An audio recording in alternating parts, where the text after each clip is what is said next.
Welcome students. This is a wide learning platform of mathematics, knowing concepts in detail. This is a new playlist I created under the heading called Calculus.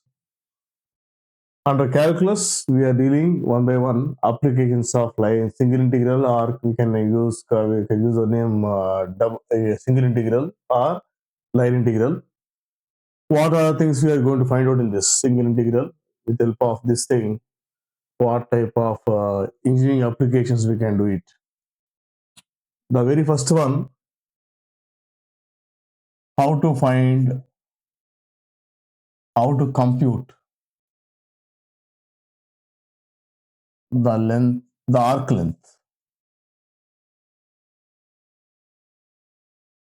length of a curve.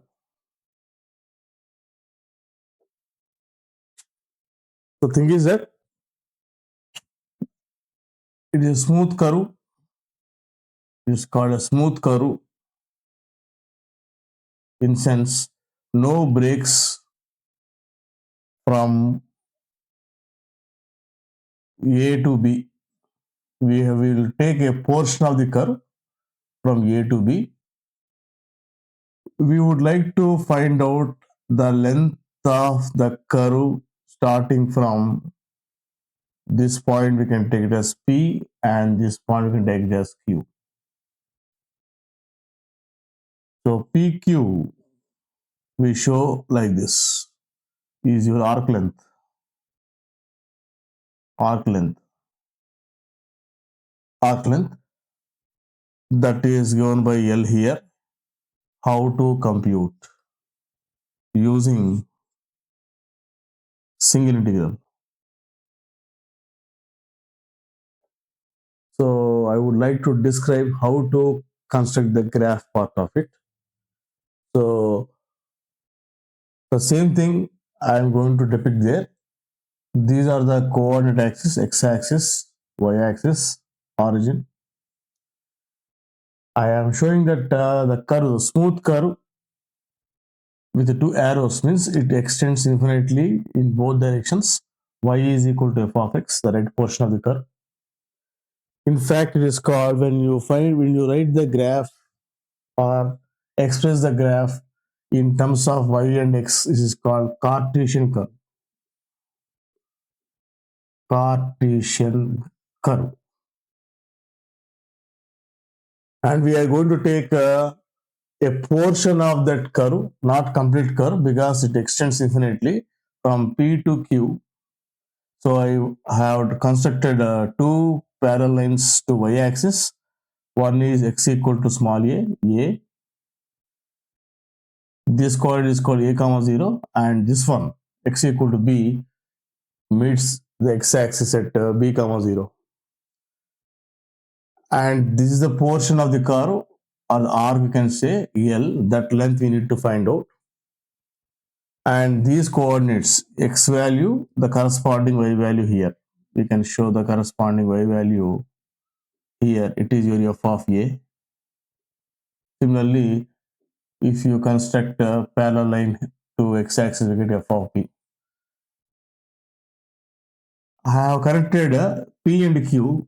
The thing is that this line segment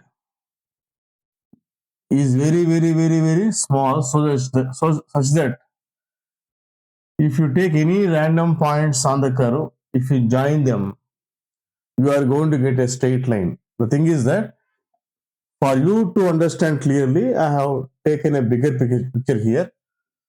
Imagine if you take any 2 points on the curve.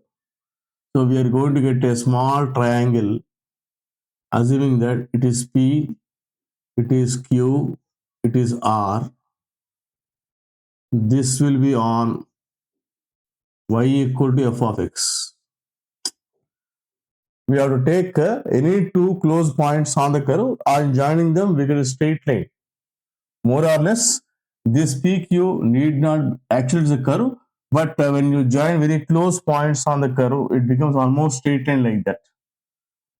And this distance is a change in x, small change in x, very small. When you write dx, there is small change in x value from this value to this value. If you take difference, very tiny value you are going to get. Similarly, the change in y values also dy, very small value in y values as per this is concerned. So this is also dl I am writing. Very tiny length of the curve. Now we can apply Pythagorean theorem for this to get the length of the arc. So this indication, the same triangle portion I have shown separately with a small size because these 2 points are very close on the curve, and joining them we get a more approximately a straight line segment.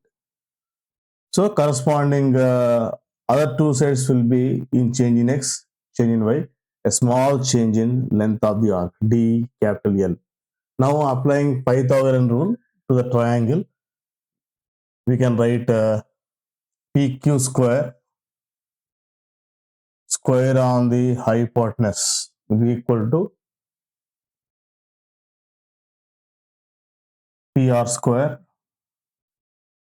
plus RQ square. RQ square. So PQ as per our notation it is DL square. It is DX square dy square, which implies DL is equal to, because length will be always in positive quantity or non-negative quantity, we take positive square root of this complete dx square plus dy square. So factoring out dx square inside that square root, we get dx times square root of 1 plus dy square plus dx square. Dx square. So dl will be equal to square root radical. I am not considering here. I took 1 by 2. 1 plus this you can write as dy by dx whole square. It is nothing but your derivative of the function.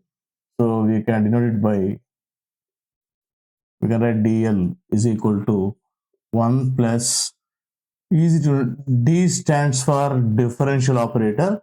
We write f of x, means derivative of f of x or derivative of y square for this whole power 1 by 2 into dx. Or you can write this step dl is equal to 1 plus derivative of y dy. If I write 2 d2y means second derivative square whole power 1 by 2 dx. Or you should know all possibilities how to write. So change in length is equal to 1 plus derivative. We can show clearly it is f y of x. Here I showed f of x square for this derivative whole power 1 by 2 into dx. It is very small change in length. It is very small value, very small value. So if you integrating means adding up of these small value starting from x equal to small a to x equal to small b to the portion of the curve in the graph, we get the total length of that arc. These tiny bits we are going to add continuously from x equal to small a to x equal to small b, we get the complete arc length.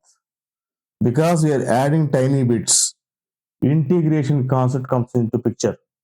Integrating means adding up tiny bits of same thickness dl, small value of the length of the arc. These very minute bits we are going to add up continuously till you reach from x equal to a to x equal to b. We get complete length of the portion of the curve, or arc length from capital A to capital P to capital Q. So integrating from x equal to small a to x equal to small b, because that is the range of that arc you have selected. So integrating means this is simple for summing up along with s from a to b dl both sides. If you add those small bits from a to b, we get total length of the arc l here. So this is the formula we are going to get from x equal to a to x equal to b, 1 plus derivative of f of x square whole complete square root of this term with respect to x. Because the length of the arc, we have to use unit. For area, unit square. For volume, unit cube. That is like this way we have to compute the length of the arc or arc length when a curve is given in Cartesian form. Similarly, we can have different formulae when you are going to measure the length of the arc along y-axis. There you are going to get L is equal to y equal to small c to y is equal to small d, 1 plus derivative of x of y squared whole power 1 by 2 dy. If you want to measure the length vertically, the formula will be altered in that way. So do subscribe our channel and share it to your friends. This idea we are going to apply instead of memorizing the formula, how actually we are going to get the length of the arc using integration. That concept should be clear to you.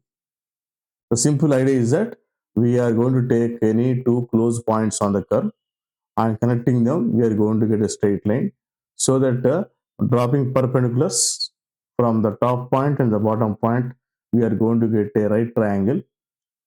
Using Pythagorean theorem, we are going to get a small change in the length of the arc along x direction, along y direction. Then into adding up the small bits of length, whatever you got TL from starting value to last value in x direction or y direction. Here in this case, we took in x direction, so that we get the complete length of the arc. Simple, small dl adding multiple times till you reach b. From x equal to a to x equal to b, we get complete arc length. So this is a formula to compute using single integral, because only one time one symbol is going to shown here. All the best.